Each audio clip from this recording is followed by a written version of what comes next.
Boom, what's goes happening, everybody? It's your boy Fares Muthana, and welcome to our post-game streams. Today we're only talking about one game because the Dallas Cowboys are on the bye, so there's that.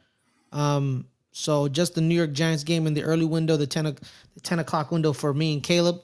Watching sports on the West Coast is the best because Yeah, you it know is. it's 1 o'clock already, and I can do something else to alleviate the pain that I'm feeling currently right now. Um, because they literally do this every week, bro.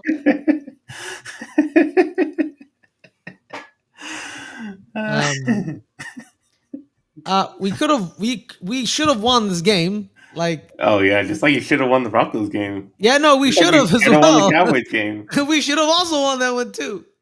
But the game. Let's talk about the big moment of the game. Um, it was when Jackson Dart got injured. He was pulled right before the fourth quarter. I think a minute into the fourth quarter, he was pulled. Russell Wilson was brought in. Um, he went to the to the back for a concussion evaluation, and he did not come back for the rest of the game. And then the Giants lost because he was literally the Bears. The Bears defense is not good. It's not good. They're a defense that relies a lot on turnovers, like the broadcast was talking about, like you've been watching. They are in every one of their wins, they're a plus 16 in the turnover margin. But in the three losses, they're a -3. So the offense has committed three turnovers. You don't you don't commit turnovers against the Bears defense, you are gonna gash them, and that's what they were doing. They were gashing them. Um, they weren't good at all, but you know the Giants defense didn't provide any resistance to the offense for Chicago. Because they got bailed out a lot of times with drops.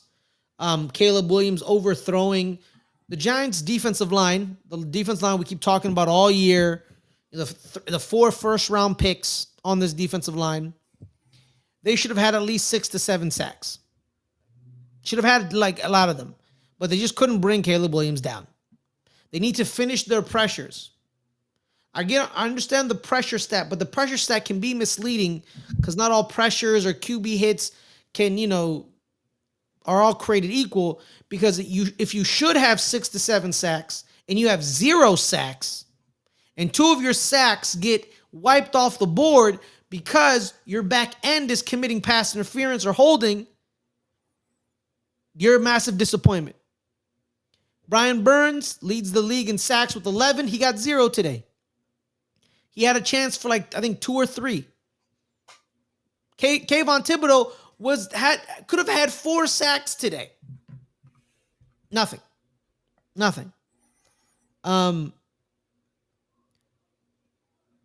They took over the game in the second quarter, the New York Giants. Right before the second quarter started, Darius Slayton has this one-handed catch that kind of brings some juice into the team.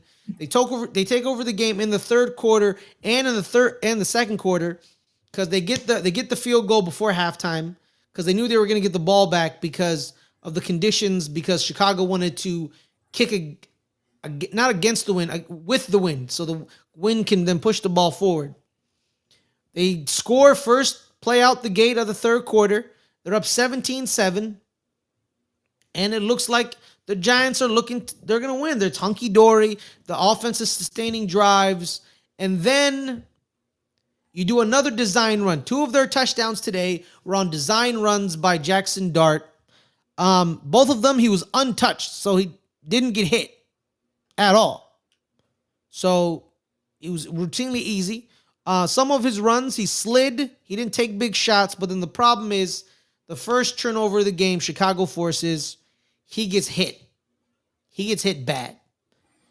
Chauncey Gardner-Johnson hits him. Because it's not just about the hits he takes on runs; it's about the hits he takes out in the pocket, in the pocket as well. Mm-hmm. It's all the hits. Yes, That's why you don't want your quarterback running, because he doesn't only just take the hits while he's running. Exactly. You want to minimize the hitting, because I believe there was one time where Noah Sewell gets called for roughing the passer, right? And people are like, "Oh, was it roughing?" It was, but the people aren't paying attention is Montez Sweat, before Noah Sewell hits him, hits him in the face as well. He reaches over Jermaine Alumar and he hits Jackson Dart in the face.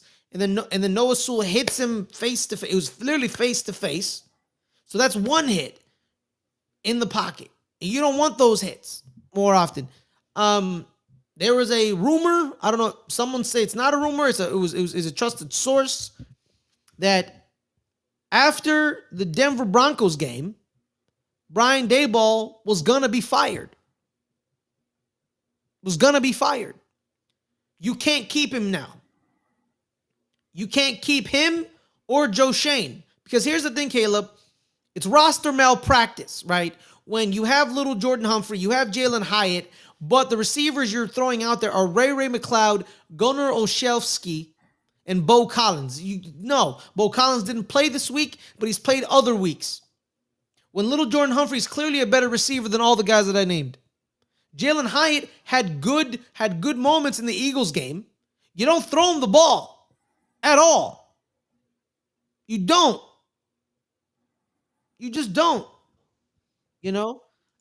So even with the true number one quarterback, Giants are still not a good sign moving forward.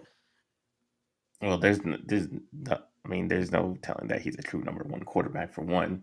We said this at the end of last year. Yeah, we don't know yet because there's been a lot of rookies these past couple years that have had a great first year, and everyone's like, "Oh my God, look at them! They look pretty good." See, where's C.J. Stroud, Caleb? See, exactly. He hasn't been playing. He hasn't played well these past two. Hasn't just took the lead, by the way. Yeah, the Jets. Over the Jaguars. The Jets?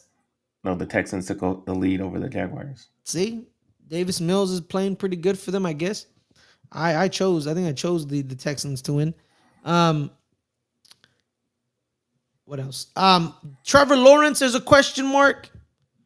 Tua Tagovailoa, big old question mark. But this is very similar to Tua because there was question whether he got the concussion in the Denver game when Brian Daboll got the fine for putting him back into the game. No, that was the week before. The week before, whichever game it was, but this is the same situation. He probably did have a concussion. He probably did have a concussion.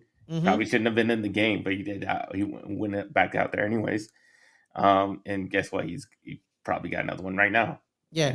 Like who missed it? Someone missed it because there's someone's job, the independent neurologist. It's your job someone missed it. Either he missed it, the Giants missed it, somebody missed it. Maybe Brian Daboll didn't miss it and didn't tell nobody. Again, coaching malpractice and roster management malpractice. Joe Shane, I'll give him credit when credit is due. You got Jermaine Alumar. You saved the right tackle spot. Good for you. Tyler Nubin doesn't work in this scheme or he's not good.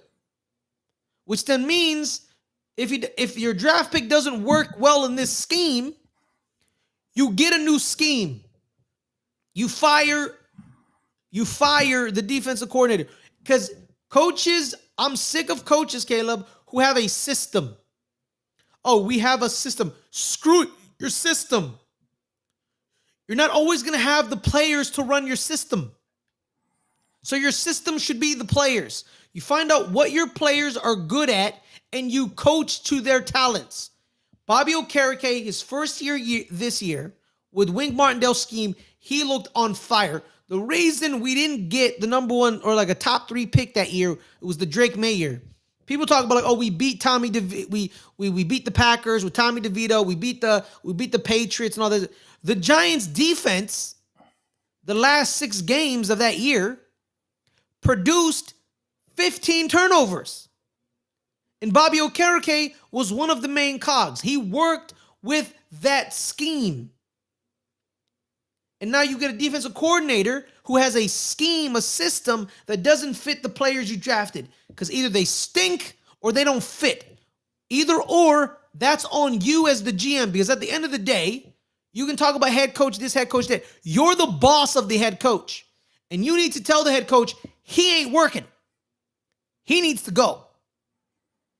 You blame Jerome Henderson when it wasn't Jerome Henderson's fault.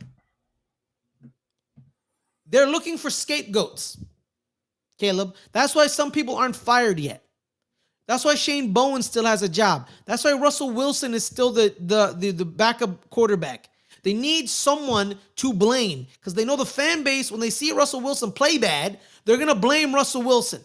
Well, that's so stupid because you have chances to win these games, Mm-hmm. and you know that the way Jackson Dart plays, it's probably going to get injured. Mm-hmm. So you're going to need the good backup. Why don't you put Jameis Winston as That's what backup? I'm right there. Thank you. That's my next point. You've seen what you got from Russell Wilson, which is nothing. Why is Jameis Winston still your emergency backup? Why doesn't he play? He won games for Chicago. He won games for Cleveland last year. He won games for New Orleans. He may throw 2 interceptions. Yeah, but but he may also throw three touchdowns. In this situation, when you have like a minute left, I mean, he can chuck it down there and give you a chance. Yes. Which Russell Wilson, at this point, he just looks like he can't do anything. Because, like I said, man, that back end, Chicago's defense is not good. They're good in a specific context. 3rd and long. If you listen to the game, Caleb, if you're listening to the game, literally Greg Olsen kept saying, like, oh, yeah, this Bears defense stinks. But they're great when this happens. 3rd and long. That's it. That's literally what Greg Olsen kept saying the entire game. They stink overall. But 3rd and long, they're pretty great. I'm like, well, yeah, that's most adequate defenses. 3rd and long, they're pretty good. Because it's 3rd and long. You know? You send a blitz, you rush you hurry up a quarterback. Jameis Winston should be playing. He should be playing. Because Darius Slayton showed you today he could get open downfield. Because these DBs in the back end for Chicago, they ain't nothing. They're nothing. They're nothing. So it's roster malpractice. It's coaching malpractice. Someone needs to be held accountable. And I'm not going to blame Shane Bowen. I'm not going to blame Russell Wilson because that's who they want us to blame, Caleb. They want us to blame their patsies, their punching bags. But why does Shane Bowen still have a job? Why is Russell Wilson your backup quarterback? It's because you're trying to deflect from the real problem, and that's them two. They need to go. Literally, Caleb, they're up 17-7. You could have seen this from a mile away. Oh, they're going to lose this game. They're going to lose this game. Literally. Jackson Dart gets injured. Oh, they're going to lose this game. 75 fourth quarter points, Caleb, that they've given up since the Denver game. 75 points.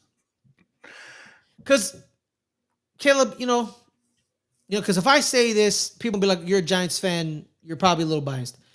Does this defense have talent, Caleb? In the front, 7.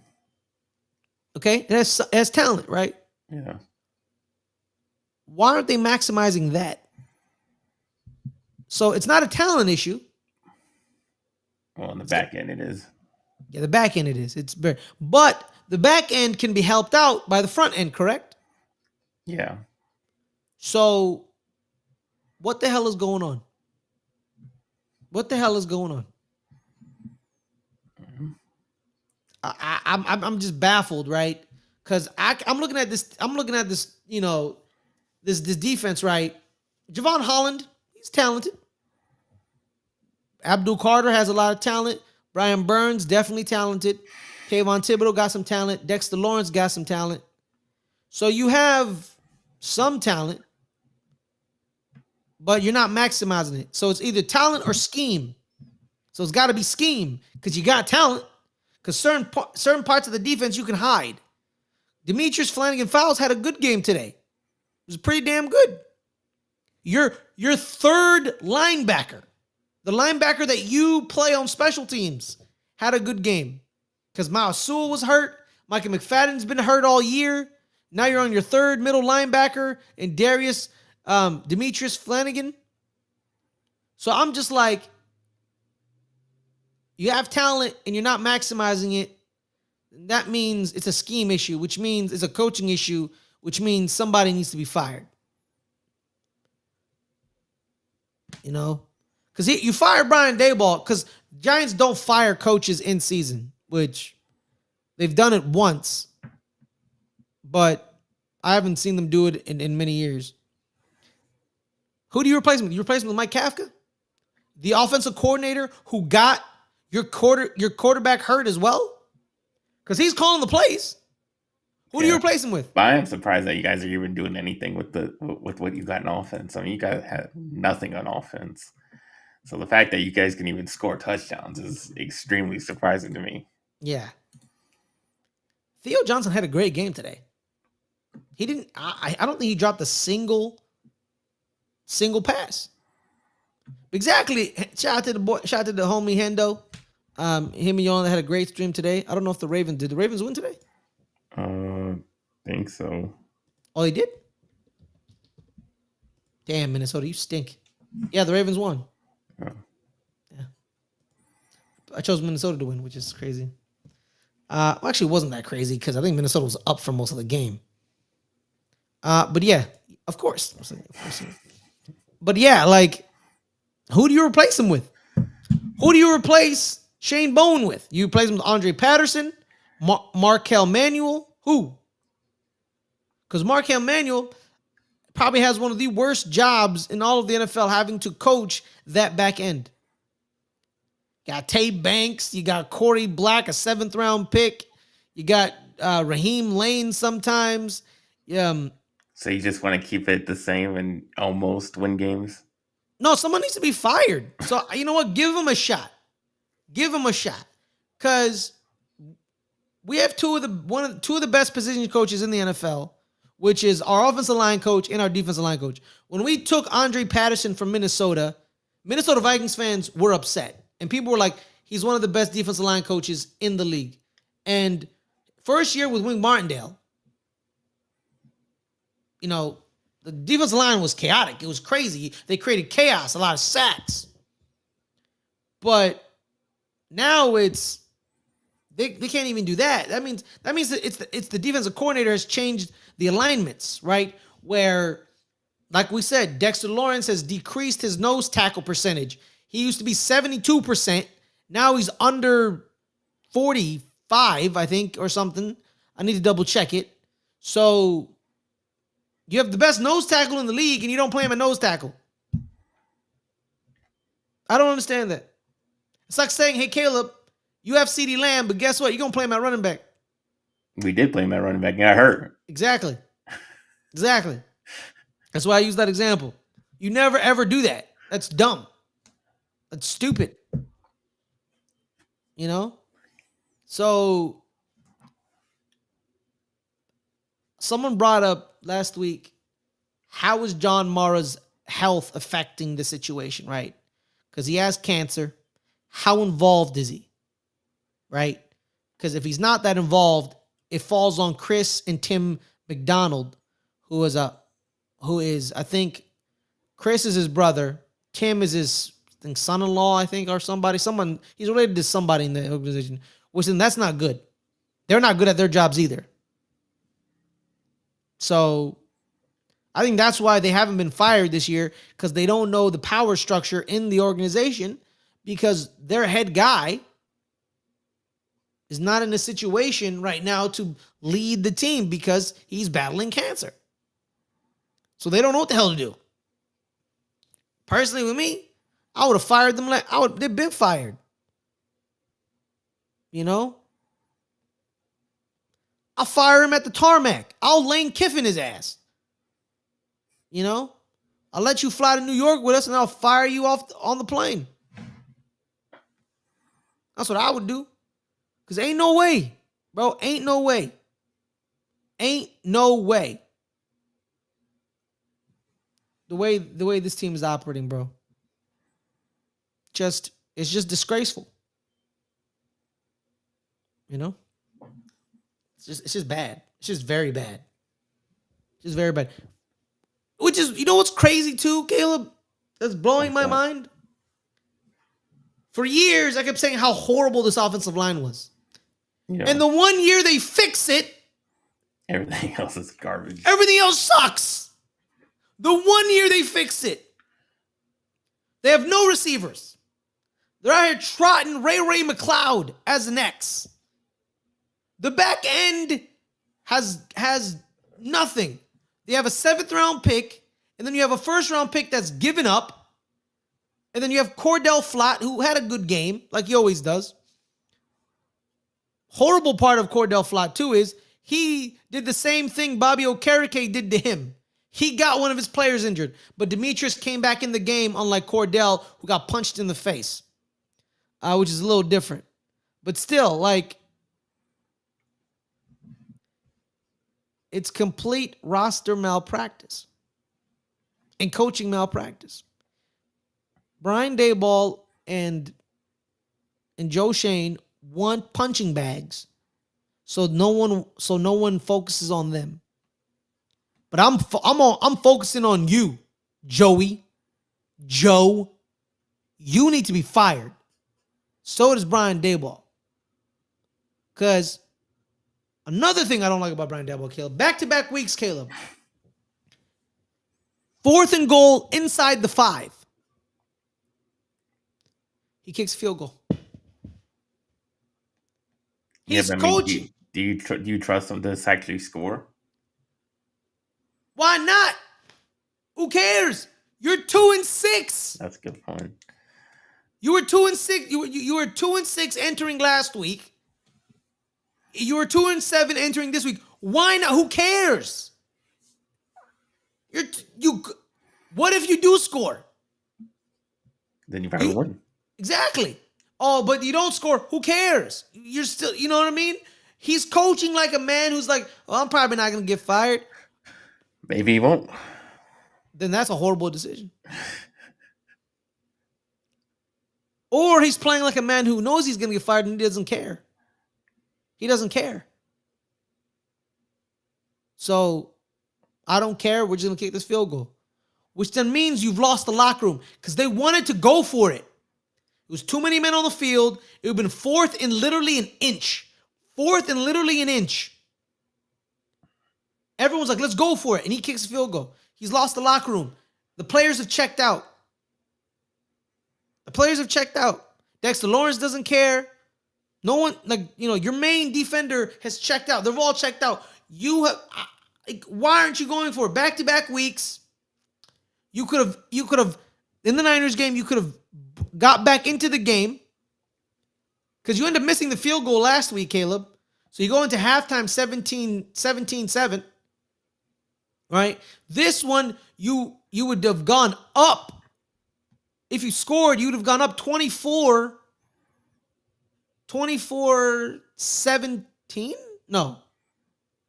You would have gone up 24-10.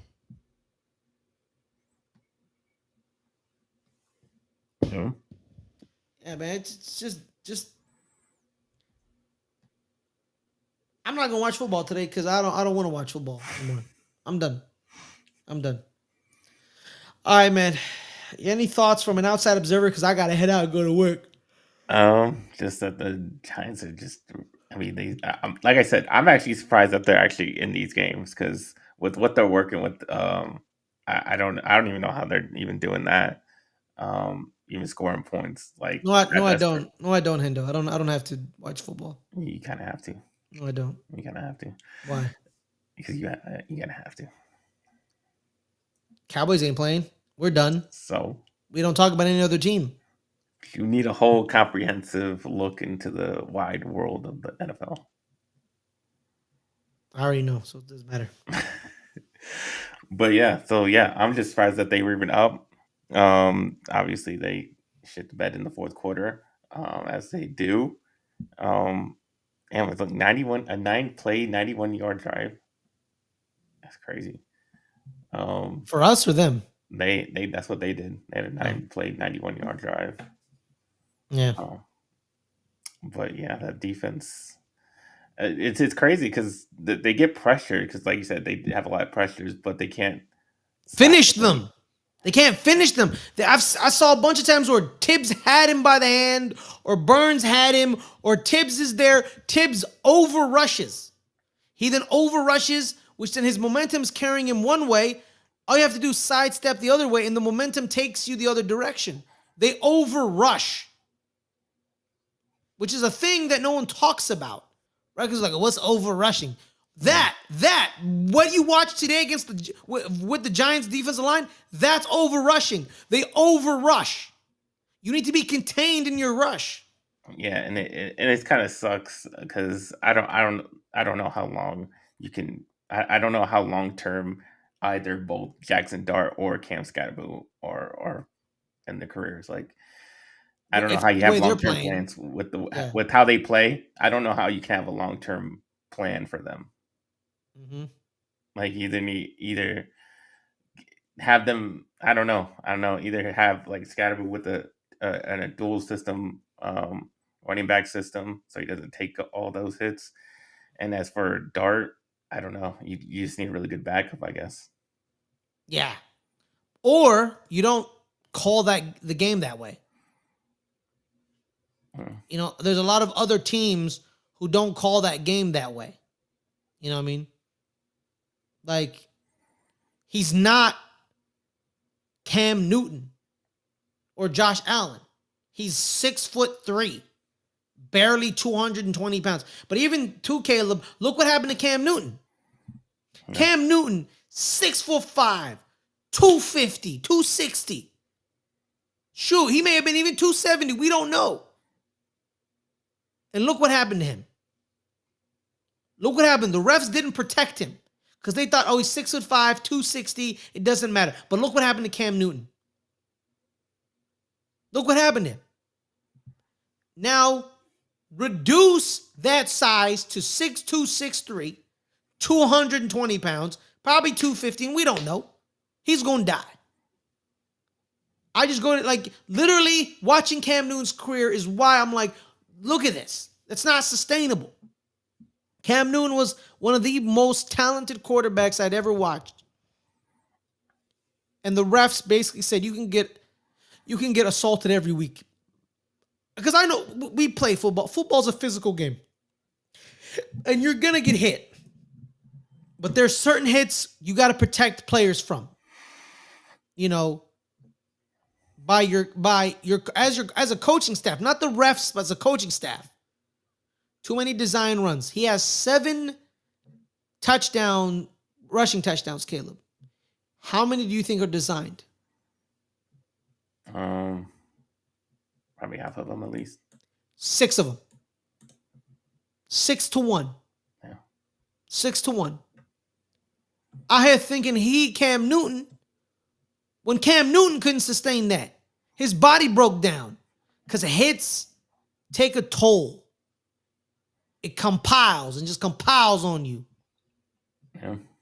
And I don't know what the hell he's talking about. That's why he needs to be fired.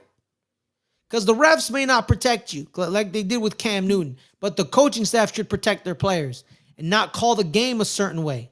Tell them, hey, slide when you scramble. He did one. He slid. But then the one where he got the concussion on him, where he got the fumble, he wanted to get an extra yard. He could have slid and still gotten the first down, but he wanted the extra yard. Yeah. You know? You tell him, like, hey, I know you want the extra yard. Get the first down, slide. I don't want the extra yard. We'll get the extra yard on the next play because it'll be first down. He wanted the extra yard. Plays with the hair on fire. You got to tell him, you got to rein that in. I would rather rein it in than bring it out because bringing it out is harder. Reining it in isn't, because you teach that. You're like, hey, know the situation. It's first down. You scramble, slide. Second down, you scramble, you slide. 3rd and 1, I may allow you to go full throttle. Or 4th down or 4th and goal, we may just allow you to go full throttle. But know the situation. It was 2nd down. He got the first down. Slide. Yeah. And also, I guess my other thought is that what is there to look forward to in any of these? Are a lot of these guys even coming back, or a lot of these just going to get rid of when you get like a new coaching staff and a new GM? A lot of this team is going to be picked apart, right? Well, here's the thing. Darius Slayton's coming back because he literally just signed his new contract last year. Andrew Thomas is here to stay. Any regime. He's literally one of the best left tackles in the game. Jermaine Illuminor is up for a contract. You should sign him because you can't getting good offensive linemen is hard. And when you get one, you keep them. And he has solidified that right tackle. He had one mistake that gave up a sack, but overall, the offensive line played good. Abdul Carter, he's staying. We just drafted him. Burns and Dexter Lawrence are staying. Tibbs was a trade candidate, but I wouldn't trade him because he's our best run defender. It's his last year, though, right? It's on contract here. Or is it next year? Let me see. Let me see if we exercise the option. Okay. Well, if they're looking to trade him, I don't think they would have. But they weren't, right? That's why they put the first round pick designation. Right? Because he said, I just want to make sure if we picked up the option. Did we pick up an option? Through 20. Yeah, we exercised his 5th year option. The report was 4 years, $88 million. That was like the that spot track, that spot track contract thing. I think it was like 4 years. I'll give him that contract. Because I found out today, I just found out I saw a tweet where apparently he took himself out of the game because he couldn't feel his right arm. So he's probably playing hurt the entire game. So he's our best run defender. I would keep him personally because I think he brings a lot to this team. He's great at establishing the run. Sometimes he held up against Trent Williams against the Niners on the edge. He needs to just finish his pressures. But I can say that about everybody on this defensive line. Finish your pressures. So, okay. So you keep him, you keep Burns, you keep Abdul, you keep Dexter Lawrence. You need new safeties, you need new DBs. But the thing is, here it is, Caleb. Do we need new safeties or do we need a better scheme for our safeties? You need new safeties. Your safeties. Because Tyler Nubin, here's the thing about Tyler Nubin. Okay, here's the thing. He was the number 1 safety in the draft. Everyone was like, he's a ball hawk. He roams. He gets picks. But he doesn't do that for us because that's not where they play him. So I'm confused on, is he like just talentless? Like there's nothing there? He was the number 1 safety in the draft. Everyone said Tyler Nubin. He's 1 or 2. That's him. And we draft him. So I'm just like, you're missing on consensus picks. Evan Neal was the number 1 tackle in most people's boards. Some people may have had Ekme Ekwonu or Charles Cross, but he was 1 or 2. And you missed on that one. So you're missing on consensus picks. You can't even hit on consensus picks. Oh, you hit on Malik Neighbors. Okay, I would have hit on Malik Neighbors. You would have hit on Malik Neighbors. How hard would it be like, oh, draft Malik Neighbors, please? I could have done that. Or you could have, tried harder to trade up for Drake May. Yeah, those 3 weren't trading, bro. They weren't trading. They could have. No, they couldn't. A trade takes 2 people. It wasn't going to happen. It was 3 QB needy teams in a draft with 3 QBs that were deemed great prospects. They weren't going to trade it. They weren't going to do it. And they didn't do it. Then you should have just lost the game that Tommy DeVito won. The Packers game. Because we beat the Commanders and we beat the Patriots. Those were a toss-up. But we shouldn't have beaten the Packers. That's the game that ruined everything. And now you don't have Drake May. Now I don't have Drake May. All right. Yeah, man. Like, Tay Banks is done. He can't cover zone. He just can't cover. Can't cover man. It's just not good. Linebackers are all hurt. Bobby Okerike's regressed. He's reaching 30. Not playing well. So Micah McFadden hasn't played 1 game this year. Played 1 game, I think, or 2. And then he broke his foot or leg or something. What happened? Something happened to his leg. And he has not been. Don't bring him back. What's the point? What's the point? Just don't come back if I was Micah McFadden. Just don't do it. Rehab, get in the gym, pump some iron, don't come back. Because I don't think Joe Shane or Brian Daboll are long for this world. Because I would fire both of them. That's just personally me. But we've talked about one game too much. Let's move on. Let's end the show. Cowboys are on a bye, so there's nothing to talk about Cowboys wise. So let's hope for you to win the bye. You can lose the bye, but you can't win the bye because losing the bye means something bad happened. I feel like we win the bye, only because we can get our new guys another week to acclimate to the system. We get healthier. So yeah, I think we win the bye.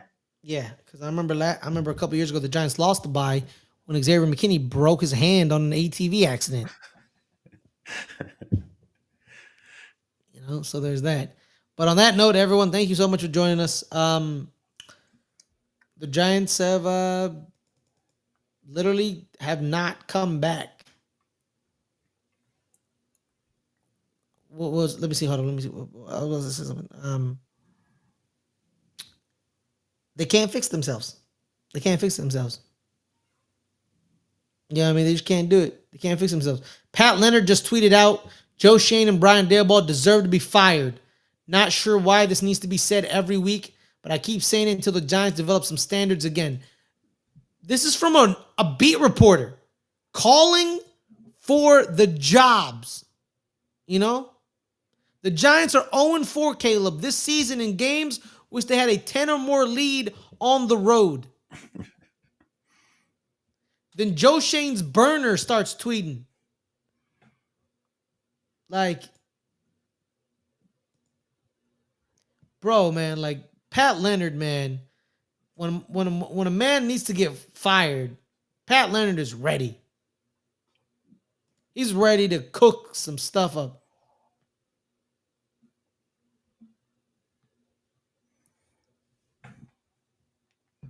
So,